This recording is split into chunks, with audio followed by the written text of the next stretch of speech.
It's time to set the table for all your Sunday action, laying out all the best bets. It's the Sunday Spread with Grant Paulson and Alex Gold on the BetQL Network.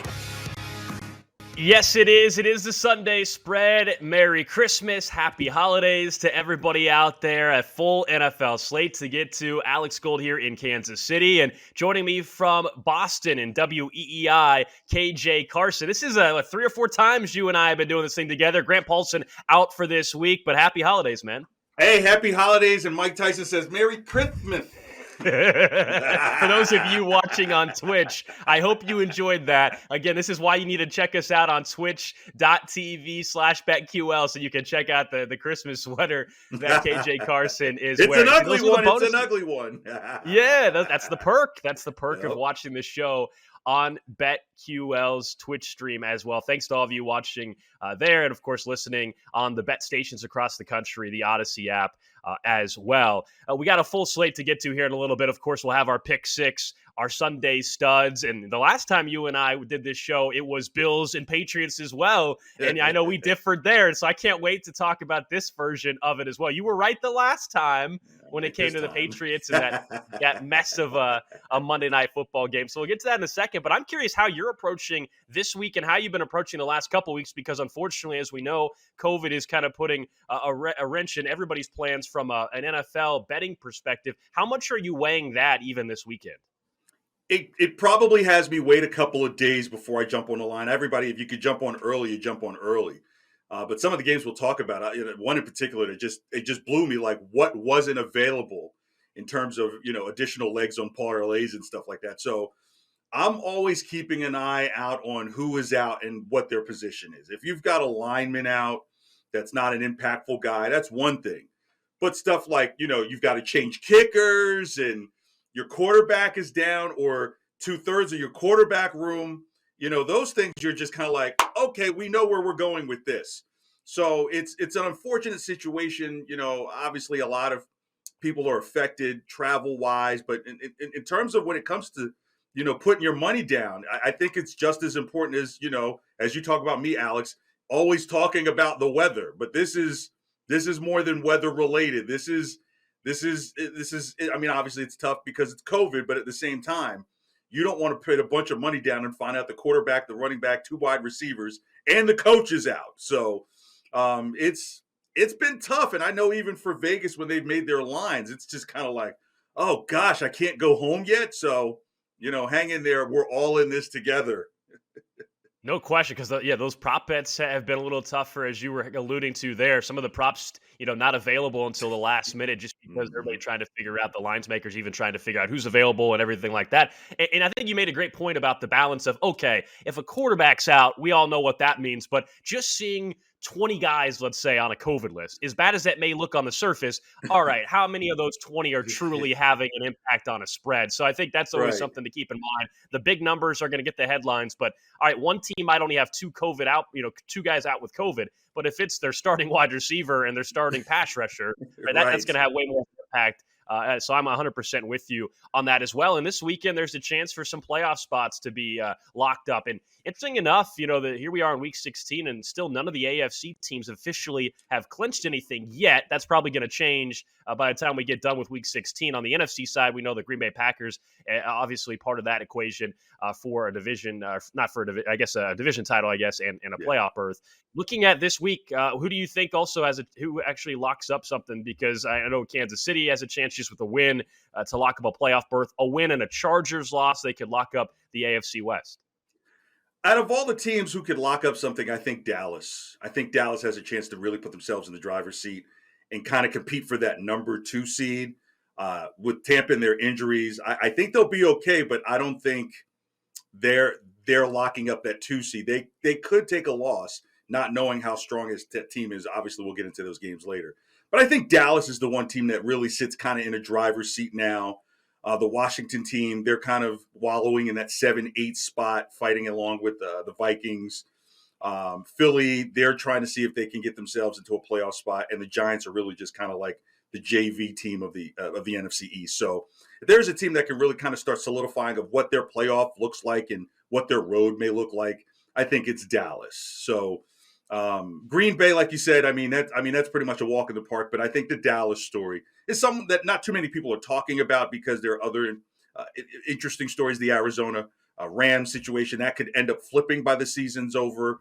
So there's nothing even locked up, even in the NFC West. So, but Dallas is that team that I think pretty much locks up things with a win this week. All right, let's get to those spotlight games because you alluded to it. There's some fantastic matchups and not a whole lot of time to get into these. I want to make sure we spend plenty of time starting with that Baltimore game at Cincinnati. Huge implications for the AFC North. If you want a chance to win that division title, you got to find a way to win this one. Baltimore 4.5-point underdogs. The total at 44.5. At one point, Cincinnati was 2.5-point favorites, and so the lines ballooned up to them as 4.5-point favorites. And the story here is the health of the quarterbacks on the Baltimore Ravens side of things. The late edition was Tyler Huntley dealing with a non-COVID illness, and then Lamar Jackson has that ankle injury. He's officially questionable at the time of us doing this show, and we'll see if he's available. Of course, if he's not available and Huntley's not available, then Baltimore, it gets really ugly at that point in time. But how much do you take away from the first matchup? Because I like Cincinnati at -2.5. At 4.5, it's getting a little too rich for me to actually put some money down on Cincinnati. I do think they win this game. But 41-17, the first go-around, I think this is a much closer game and lower-scoring game, too. Yeah, I think also the bad decision that John Harbaugh made last week.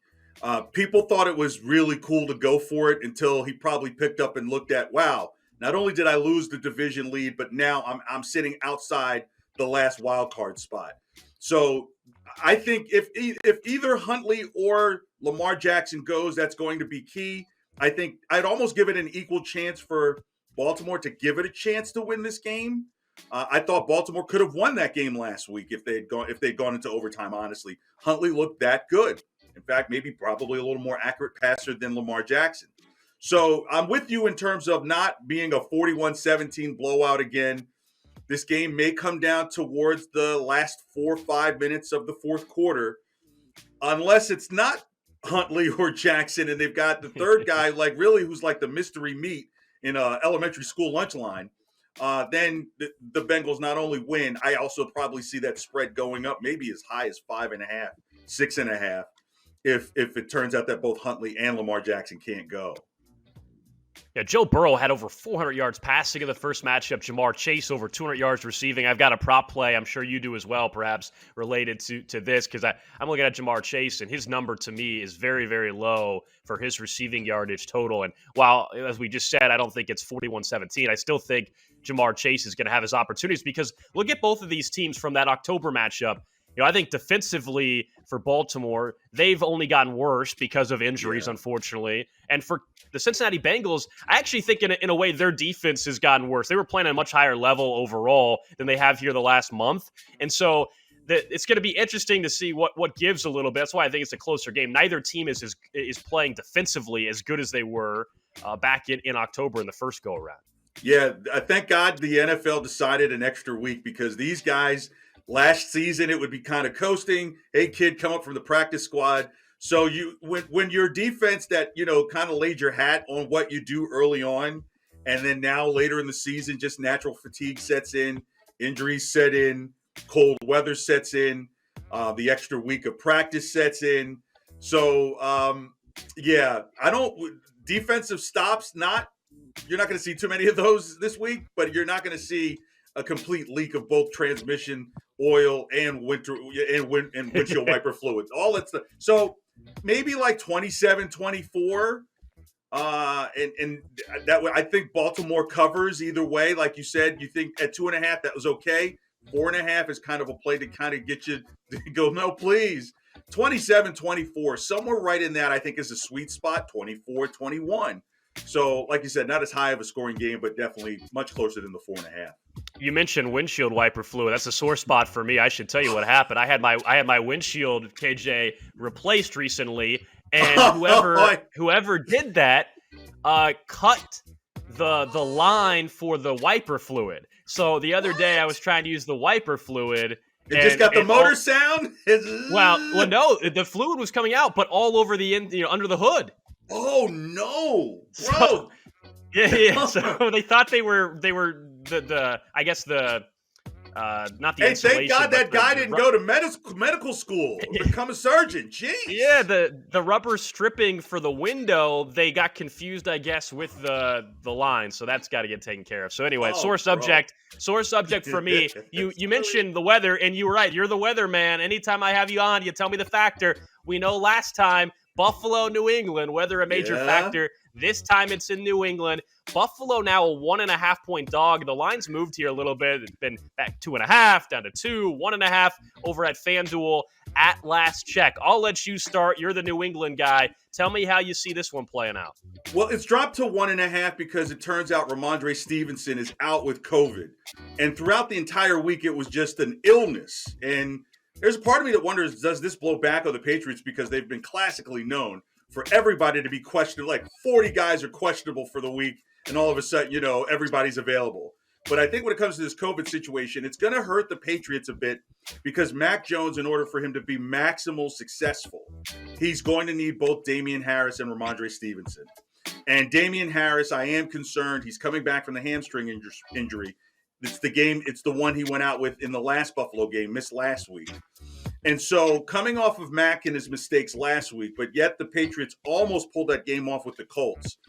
There's just a very burning desire for the Bills to just, I don't know, remember why Buffalo doesn't need to be inside of Lake Erie and versus next to it. There it is. I was waiting for it. Yeah, it's coming.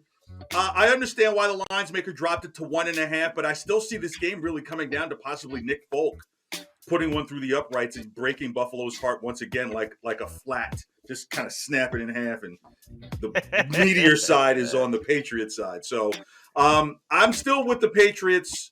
Again, it's going to be maybe a 2-point game, and that's why I see it. But with Ramondre Stevenson as a very good second back option, if Damian Harris gets hurt, that's going to be a very big problem, or if he goes out with the tweaking that hamstring. So it's something to watch. It's going to be a close game. It's going to be a lot of passion. It's not going to look anything like you saw in that Monday night game. So I do take the Patriots, and even still at 1.5. Yeah, I'll be fascinated to see how many throws Mac Jones has in this one because I'm with you. It won't be anything like the three. There you go. There's some underlying tension here. Yeah, look, I got to play on this game during the pick six. I think you kind of already maybe can tell where I'm leaning based on my view of Buffalo for much of the season. I still believe Buffalo's the second best team of the AFC. I really do. And yeah, KJ's going to laugh over there. I still What did they put in your buffalo wing sauce there, Alex? Yeah, man, I'm a big fan of the wings of Buffalo. Some nice people up in Buffalo. They haven't treated me wrong at all. We made a bet last year with the folks up in Buffalo. Because they haven't lost to you guys 75 times in their life. That's why. We'll see if they're willing to make a bet this year if the Chiefs have to play them in the playoffs. But no, look at this game. I mean, I think for me, Buffalo, last week I'm curious, did Brian Daboll actually finally realize, you know what? We need to try to run the ball more. And I know it was against Carolina, who's not a good football team. Defensively, they're actually not half bad, though. But they weren't one-dimensional in that game. And that's been a huge problem for them much of the season. They're so one-dimensional, they refuse to run the football. Well, Alex, that boot and Josh Allen's foot is a big factor, right? So he averages 6 rushes a game. He's the second leading rusher on the team. Last week, he only ran the ball 3 times. So you're talking about they were able to run with Singletary. They gave him the ball 22 times. Before that, it was like 9 and 6 and 4. Sure. And so I'm a big believer that you cannot change leopard spots in week 16 of a season. So, yeah, so it's one of those situations where I think they're gonna force Josh Allen's hand to run the ball, and I don't think he physically wants to run the ball. So if you see a lot of stack stuff, there's no Cole Beasley for him. He started to lean on Greg Davis. Greg Davis had like half of his receptions in the last 3 weeks. He's out for COVID. And so even though you get Emmanuel Sanders back, I'm happy to put J.C. Jackson on Stephon Diggs all day. And knowing that he's going to depend on Knox across the middle, there's no Cole Beasley. And I'm not a believer in Singletary suddenly just eating up with a bunch of running yards. It's going to be very tough for Buffalo. I got some more thoughts on this, but I want to save it for the pick six because I know we both have some plays on this game. Real quick, though, our last spotlight game. How about the Rams and the Minnesota Vikings? You were on BetQL a little bit earlier on in the week. I know you had some thoughts on this game also because I stay away from this one. I'm not on either side. I don't trust the Rams. I don't trust the Minnesota Vikings either. Last check, the Rams half-point favorites. Just to make this real quick, It's going to get to the fourth quarter, and with Matthew Stafford being hurt and kind of operating, and he likes to throw a lot, they're going to depend on that run. I don't think they're going to try and go for the extra chunk of cheese. That's why I see this game probably ending at a 3-point game. Yeah, no Dalvin Cook, as we know, for the Minnesota Vikings, although Alexander Madison's done a nice job, overall filling in for him at that running back position. I think for the Rams, it's just like, how much do you trust Matt Stafford actually being able to be consistent here down the stretch? I think gotta keep maybe they finally together off of the wall, right? yeah. Well, and have they found something finally? After Robert Woods has been gone for a while, and it took them quite some bit of time to get things figured out. But what thoughts on that game? Our pick six, our Sunday studs coming up next here. It's the Sunday spread. He's KJ Carson. I'm Alex Gold on BetQL.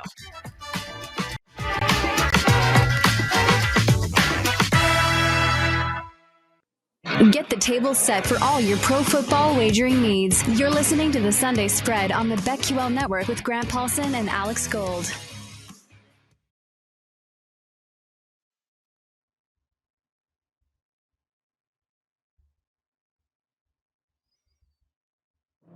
Welcome back to the Sunday Spread with Grant Paulson and Alex Gold on BetQL. We continue on a Christmas edition and a holiday edition of the Sunday Spread here on BetQL. Alex Gold, KJ Carson in for Grant Paulson. So let's get into our favorite plays, though, for the week. We call it the pick six right here on the Sunday Spread. Okay, we both got into it already a little bit, that Bills and Patriots game. I know you've got to play. I've got to play here. The number, as we mentioned during our Spotlight games, it's down to 1.5 at FanDuel, but I got it at 2.5. The Bills plus 2.5 against the New England Patriots. And here's just how I see the game playing out. For me, my issue with the Patriots and Mac Jones, the questions I had continue, right? Mac Jones, when he goes off script, KJ, off script, what happens? I understand in the fourth quarter he was able to be much more effective in the fourth quarter. But when they go off script, what does Mac Jones do? Your own head coach there in Boston, KJ, doesn't even trust Mac Jones. 4th and 3, kicking field goals. What are we doing in near the end zone there, Bill Belichick? So he doesn't even trust his rookie quarterback. That's a major problem. That's what I wanted to know what would happen when they go off script. What happens to Mac Jones? If he gets off script, he doesn't have the weather to his advantage like he had the last go around. I think it's a big, big problem for the Patriots, whereas Josh Allen, even in that Monday night game, did not play that poorly. Guess what? Dawson Knox dropping passes. Stephon Diggs dropping passes. That script to me doesn't happen again. I also think Sean McDermott learned his lesson going up against that rushing attack of the Patriots. I like Buffalo to win outright in this one and regain first place in the AFC East. Au contraire, mon frère, for my French-speaking fans of Sunday Spread. You're wrong. First of all, the reason why Bill kicks because you get points for kicking it. That game. You must love John Harbaugh. I know you love Harbaugh then. Yeah. Oh gosh, don't get me on that. I'll stay on this game. If Mac Jones was going to make the mistakes, better to do it against the Colts than in this week's game. And I think they've been learned. He makes the same mistakes I make on Madden. I don't see the middle linebacker, hiding in the grass and he jumps up and picks me off. Those are over. I think Josh McDaniels has learned that. Oh, that's it. One game those are done. Those days are done. You got to see him on live television nationally. Mac Jones is over that. The Patriots organization uses a term, and it's error repeater. You get out of you will find yourself out of the organization if you're an error repeater. And Mac Jones got his error repeater warning notice in that Colts game.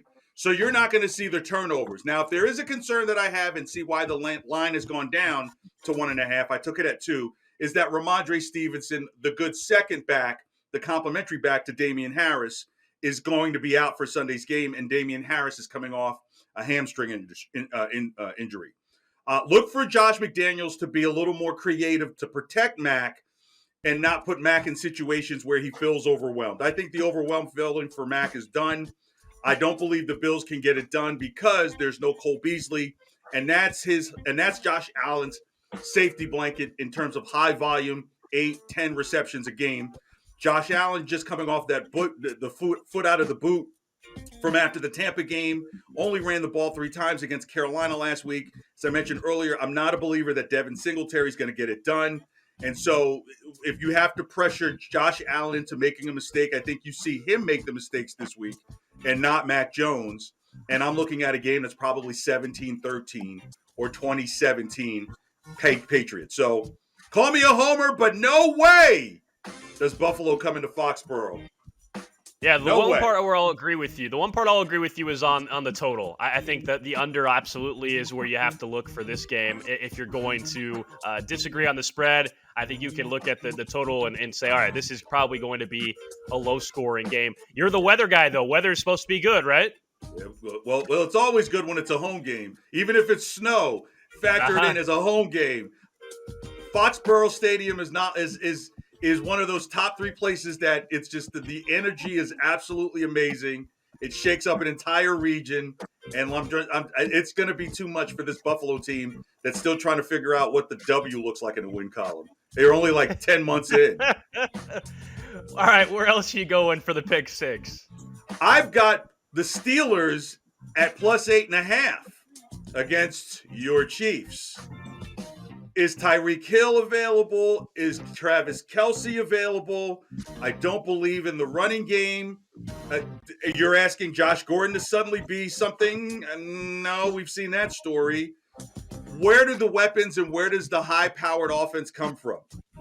And while even the Steelers are clearly a declining asset, Ben is in his last season. I think everybody can see it.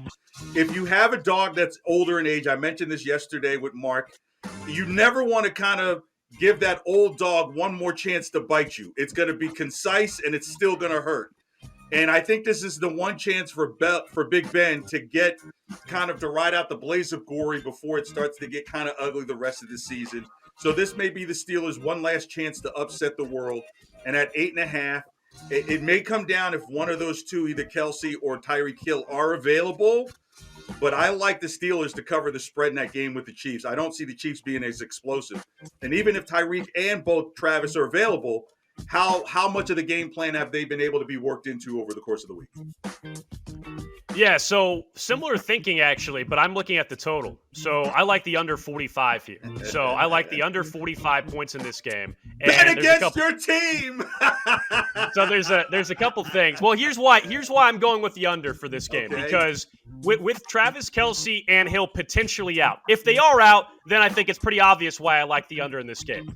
Even if Travis Kelce and Tyreek Hill play, I look at the offense for the Pittsburgh Steelers, and what you mentioned about the Chiefs offense and some of their issues is absolutely valid. But looking at Pittsburgh, where's their points coming from in this game if they have a full arsenal? They don't have Pat Freiermuth, their tight end. He's already done for the game, right? The names get everybody excited in Pittsburgh. Chase Claypool, and before the injury, Juju Smith-Schuster. We had someone on from Pittsburgh, actually one of our Odyssey stations earlier in the week here in Kansas City. And he said, yeah, those guys are just names at the wide receiver spot. They're overinflated. They're not as talented as everybody thinks. That's someone in Pittsburgh saying that. I just don't know where the points come from for the Pittsburgh Steelers with the Chiefs defense that is much, much better since the last time you and I did this show together, KJ. They continue to play at a high level. Last week, they gave up 28 points to the Chargers. Good offense and no Chris Jones, no Willie Gay, no L'Jarius Sneed, some of their top defensive players. They're all back, even with the COVID issues for this game on Sunday. So I like the under. I don't know where the points come from for the Pittsburgh Steelers. And if Travis Kelce and Tyreek Hill play, I still don't think Pittsburgh is going to be able to push the number over. I could see it being, 28-10, 28-17 type of game if that's the case. I don't know where Pittsburgh's scoring points. That's right, KJ. KJ's giving me a look. Like Pittsburgh doesn't have a defense. That's absolutely crazy. Yeah, they got a defense that has T.J. Watt, but you're right, T.J. Watt. But for a defense that has the names on the pass rushers, the overall Minkah Fitzpatrick, their defense isn't that good. They're dead last in rush defense in football. KJ, dead last yards per carry. But that's why I use the old dog analogy. That 15-year-old dog bites you. It's got 70 dog years of ready to put into your foot. And it's going to hurt. I mean. Yeah, but you put a muzzle on it early. That's what the Chiefs are going to do. Put a little muzzle on the dog early. God, Alex, God. That's what's going to happen. All right, what's your last pick here for the pick 6? I have the Panthers covering the +10 against Tampa. Kind of your argument of where you think the points will come in that Chiefs game. With Tom Brady not having Mike Evans or Godwin or Leonard Fournette, It's going to be a lower scoring game than what you would expect from a Tampa game. You're not going to see Tom in 3 touchdowns. Now, the other side of it is like, well, where do the points come for the Panthers? And so, but it's really a mathematical reason why I say this. If it's 17-10, right, then there you go. So I don't see Tampa putting 24 points on the board, because just from a mathematical equation, yeah, maybe Cam Newton runs one in and that's 7 points. So now automatically you're looking at a team that has to score over 17 in Tampa. And I don't know if Tom is going to do it with the weapons just outside of Gronk. And the defense is going to hold this to a lower scoring game because the Panthers have 0 on offense. I mean, if Cam Newton's being told that, hey, Sam Darnold's going to get into the game, do you need anything else to tell you that the career is over? So this is going to be maybe one of the lowest scoring games of the week, but it's only because of just 2 things happening at the same time. Tom Brady not having his core of weapons, and the Panthers not having anything that could put anything on the board. Yeah, Matt Rule gets rid of Joe Brady. He wants to run the ball more. Joe Brady, their old offensive coordinator. Yeah, wrong opponent to try to do that against, even with the injuries that the Tampa Bay Bucks have. Sam Darnold, Cam Newton, I'm curious what that combined passing yard total is going to be. Are we over under combined passing yards 170? I mean, what would their QB rating be? Yeah, lower no or kidding. higher than my last geometry score, It's going to be low. It's going to be somewhere in the 60s, man, at best. Last one for me, then I want to get to our Sunday studs, so make sure we have some time for our prop bets there. I'm just simply going with the Atlanta Falcons, -7 against the Detroit Lions. I think we all have appreciated the Detroit Lions and how they clearly have been fighting for their head coach, Dan Campbell. I think he's grown on a lot of people. In the offseason, it was kind of this joke in his comments, but I think people have learned that, look, his players truly love him, fight for him, and they had a great outing, as we know, last week against the Arizona Cardinals. That was fun to see if you're a Detroit Lions fan, but Jared Goff's not playing in this game, and typically you'd say, oh, what does that matter, Jared Goff? But last week, Jared Goff was actually very, very effective against the Arizona Cardinals, and so it's TB12, not your guy, old Tom Brady, Tim Boyle starting for the Detroit Lions, KJ. That's not good news for Detroit, and their running back situation. Even though last week the guy named Dickerson came out of nowhere and led the league in rushing, I don't expect a repeat performance there. So I like Atlanta offensively, still to be able to do just enough. This is a low-scoring game. You talk about low-scoring. I think that's where this one's headed as well. Maybe like a 14-7, 17-10 type of game is kind of where I see this one. But let's get to our Sunday studs now that we've gone to the games. Let's get to the players.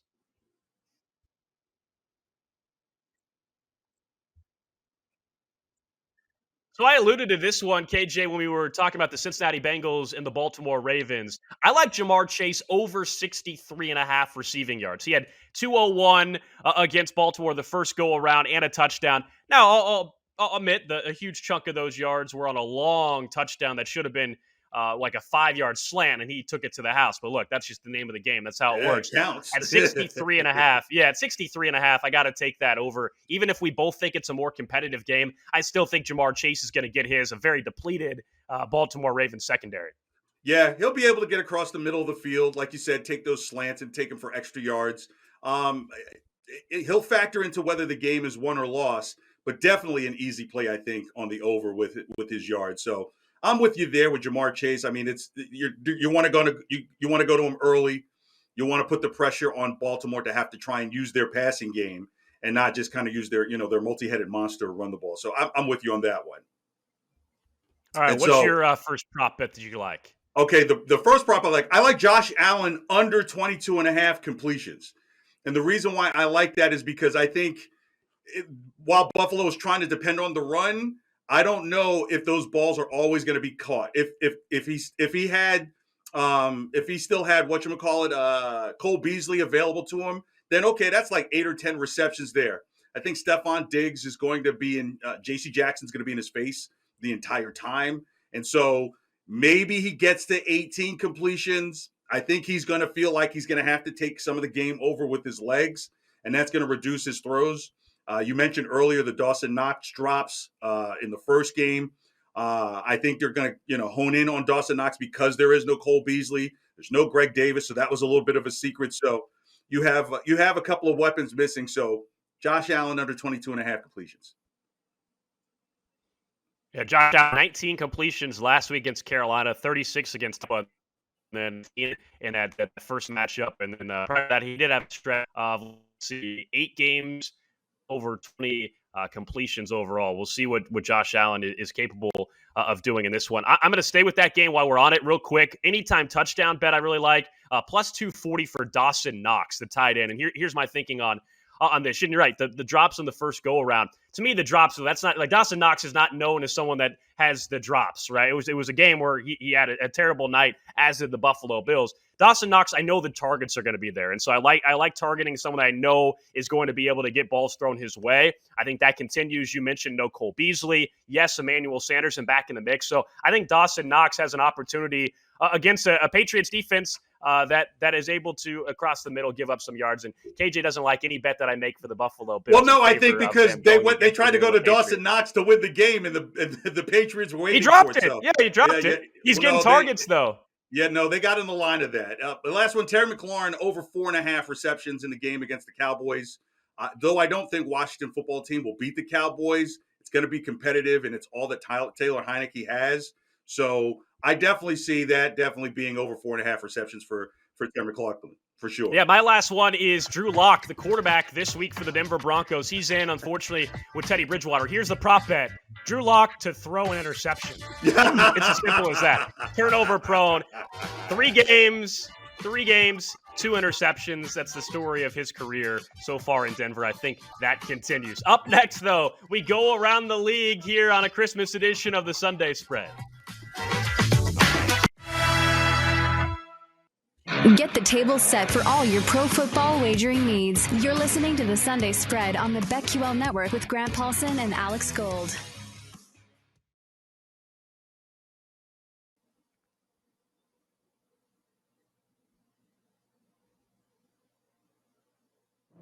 Welcome back to the Sunday Spread with Grant Paulson and Alex Gold on BetQL. Well, the good news, all those bye weeks are done. We're done with bye weeks, which means for around the league, we've got a full slate to get to. I'm Alex Gold, KJ Carson over at WEI in Boston, filling in for Grant Paulson today. And yeah, let's go right around the league because we have a full slate since all the bye weeks are taken care of. And even with some of the games taking place a little bit earlier on in the week, let's go around the league and start with the Tampa Bay Bucks. You had a play on this game already, but the Tampa Bay Bucks taking on the Carolina Panthers. Tampa 10-point favorites at Carolina, the total at 42.5. And it's pretty interesting for me on how this game is going to play out. Not the end result, but just how is Tom Brady going to look without Mike Evans and Chris Godwin, without Leonard Fournette? And I think Ronald Jones is in for a big day. Let's not forget Ronald Jones was once the starting running back before Leonard Fournette came in the equation. Ran out of favor there from Bruce Arians and the coaching staff, but they have a very serviceable backup running back. I think the running game and Ronald Jones' involvement also in the passing game, the drop-off won't be as significant maybe as it seems for him and Leonard Fournette, even though Fournette's been fantastic this year. And on the other side, look, Sam Darnold and Cam Newton are sharing snaps under center. Yeah, the first time you've ever could say 1 + 1 = 0, right? So I think the game is going to move slower than what you expect from a Tampa game, right? Tom likes to try and get to that 3 touchdown mark. That's just kind of in his nature. You won't see that. You'll see a lot of ground game stuff. You do have AB back. So it's not like the cupboard is bare, which it would be if this was any other team. Exactly. I mean, you would say, oh, my gosh, what are you doing? But this is why you stack the team. And this is why bringing everybody back looks so genius now because you just don't know what it looks like. So it's going to be a slow-moving game. I think the Panthers are not going to try and take too many chances to get the ball in the air. There's going to be a lot of time of possession going on. It's going to be pretty even because Carolina, Cam Newton will be able to get some first downs. I don't see them getting touchdowns on the board unless they get, I would say, not even in the red zone, but they'd have to get within the 10-yard line to be legitimate to put touchdowns on the board. So I see it as a lower scoring game, and that's why I have the play at Carolina covering the +10 because it's going to be a slow moving game. All right, Chargers at Houston. Chargers are favored by 10.5. I like this spread. I like the Chargers in this one. I guess the thing is, can they stay healthy? They've gotten banged up in some games. Austin Eckler has been nicked up. Mike Williams has been nicked up, but he's back. I think if they get a chance to really kind of like flex all of their weapons against the Houston team, that will make it interesting for a little bit, but the game score is going to get up there. That's why I think 10.5 is kind of an easy play for me with the Chargers here. Yeah, sour taste in the mouth of the Chargers. They should have won that game a couple Thursday nights ago, of course, against Kansas City. They had that lead late. Justin Herbert's the real deal. I think he'll have some big-time numbers against the Houston Texans. And the one thing the Chargers don't do well, as you know, is stop the run. Well, good news for them. The Houston Texans are running the ball very well against you anyway, and that's not going to get it done for the Texans. So I like the Chargers, obviously, in this game as well, and I think given what happened last week, they'll have no issue going full force and being aggressive out of the gate. How about the NFC East? A showdown here between the Giants and the Philadelphia Eagles. The Giants 10-point dogs, the total at 40.5. I really love what I'm seeing from Philadelphia. Look, early in the season, I was looking at Nick Sirianni and wondering, all right, is this guy going to make it very long in Philly? Why doesn't he use Miles Sanders? Is he run out of favor? What's going on? And now the running game is everything for them. Jalen Hurts looks really effective. They've come up with a great game plan and stuck to it. That's the key. 7 straight games of 175-plus yards rushing as a team. I think that continues in this one against a Giants team that is just thinking of depleted. So depleted, starting with the quarterback spot. And I love the graphic that came out this week of Mike Glennon's neck in all the months. I don't know if you saw that on social media. It had his neck extended out, and each layer of the neck was how much money he's made from different spots in the NFL. Good for you, Mike Glennon. But yeah, Jake Fromm, Mike Glennon, doesn't matter. The Giants to me this game, it's going to get ugly. Yeah, hopefully he can get a sponsorship from Toys R Us and bring him back with that neck. Oh, man. What was the name of the giraffe? What's the name of the giraffe again? Jeffrey That's the right. Giraffe. Yeah. All right. Lions at the Falcons. Falcons favored by 7. No Jared Goff. No chance for the Lions.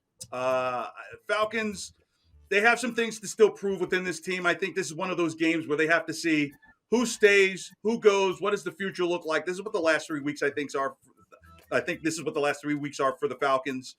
And so I think we're starting to see the last, kind of like Ben Roethlisberger, we're seeing the last of the days of Matt Ryan.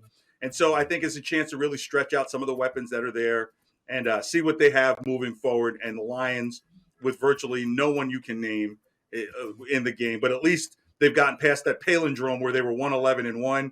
Now they're 2-11-1. You know, the palindrome thing is gone, and they've already accomplished 2 things. They've won a game, and they won another game. But I don't think they're winning anymore. I'm definitely with the Falcons at 7 under. Yeah, worst roster in football, and Dan Campbell trying to build something there in Detroit, but I think they lose and don't make it 2 straight wins, and I don't think they cover also. Let's go ahead and move to a game that, honestly, I don't want to spend a whole lot of time on because it's Jacksonville and it's the Jets. The Jags plus 1.5, taking on the Jets, the total at 41.5. My notes for this one simply say barf. That's all it is. Who has any interest in this game? Somehow the Jags last week, the spread went up and up once Urban Meyer got fired, and there was this belief that, Urban's out and the Jags are going to be freed. Look, long term, I think it was the right move, but Trevor Lawrence still has his problems there that aren't going to be fixed in 1 week. And so in this game, I just have no interest whatsoever. If you're forcing me to pick a side, I'll take the team that's getting points. All right, that's it. That's all I got to say on this game. We don't need to spend much time. Yeah, if this is the game that you bet, will there be a safety? Yes. Will this game be tied? Yes. Will people leave before halftime? Yes. Take all the pluses on that. You might win a bunch of money. Don't discuss it at all. All right, next game we got on the docket, Chicago at Seattle. Seattle favored by 6.5. No Justin Fields. We're going to see the return of Nick Folks. Oh, my gosh. Will it? Well, they can't put a statue up in Seattle for him, but I don't see Chicago's in disarray. Matt Nagy, it's just a countdown clock. After what you saw in that Monday night game, that was just really a bad snuff film for them. Chicago's completely imploded. We're talking about the guy who was coach of the year just 2 years ago. Now with Justin Fields is not even hurt, and he's going to be out of the game. So Seattle gets healthy on this game, wins it. I don't see any reason Chicago has anything on this.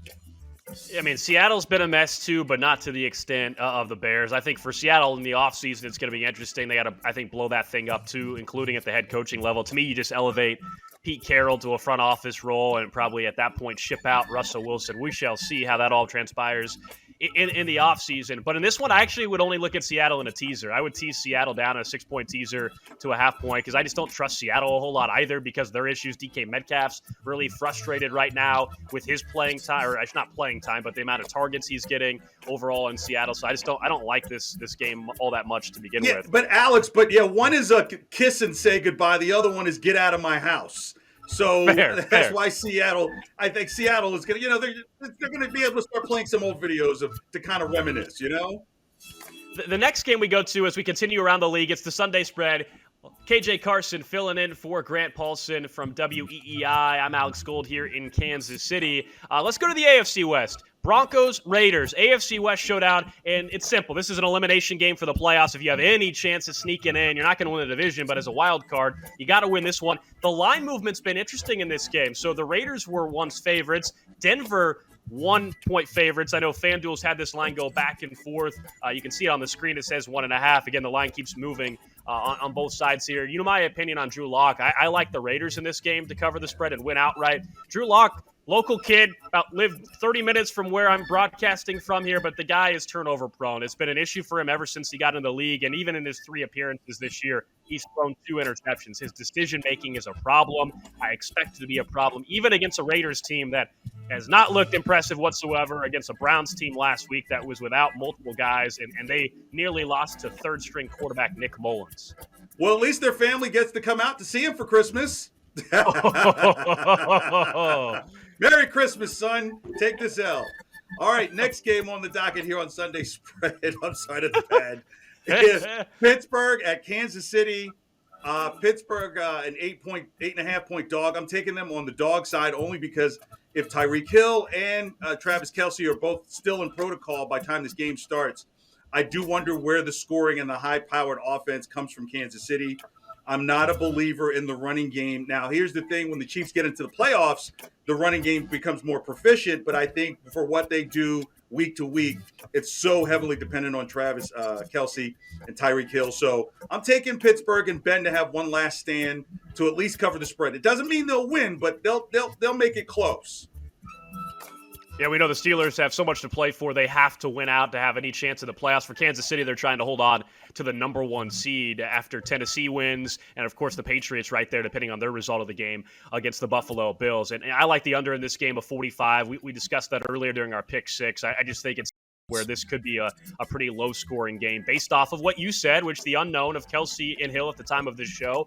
And then on the other side, I just don't know where some of that offense comes from for the Pittsburgh Steelers based on Kansas City getting Chris Jones back in the mix and the difference maker that he's been for this defensive turnaround throughout much of the season. All right, the last game around the league, it's Sunday Night Football. It's the Washington football team taking on the Dallas Cowboys. The Cowboys 10-point favorites, and this one has some off-the-field aspects to it, unfortunately, there with Washington and the tragedy involving one of their safeties there on that football team with a car accident. And we kind of have seen how that's impacted football teams, both the Raiders and now, again, unfortunately, the Washington football team. I think that only adds to the equation here, unfortunately, for Washington. This is a Dallas team that, as you started the show with, has a chance to lock up this division, has a chance also to maybe keep pace and have an outside chance at the number 2 seed in the NFC if all goes well. From a betting perspective, I like Dallas still to cover the 10.5. Let's real quick, though, get to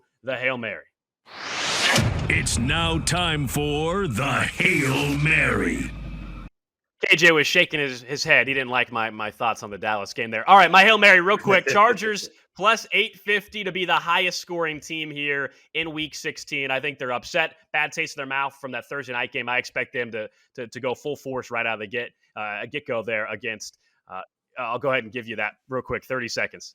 Yeah, run quick. Don't see Hail Mary. Jacksonville, the lowest scoring team at plus 1,300 this week. Read about it. Don't watch it because that's going to be the worst thing you could do to your eyes. Jacksonville Jets. I like it. That's KJ Carson. Merry Christmas. Happy holidays to you. Happy holidays to everybody out there as well. Thanks for hanging out with us here on BetQL. This has been the Sunday Spread.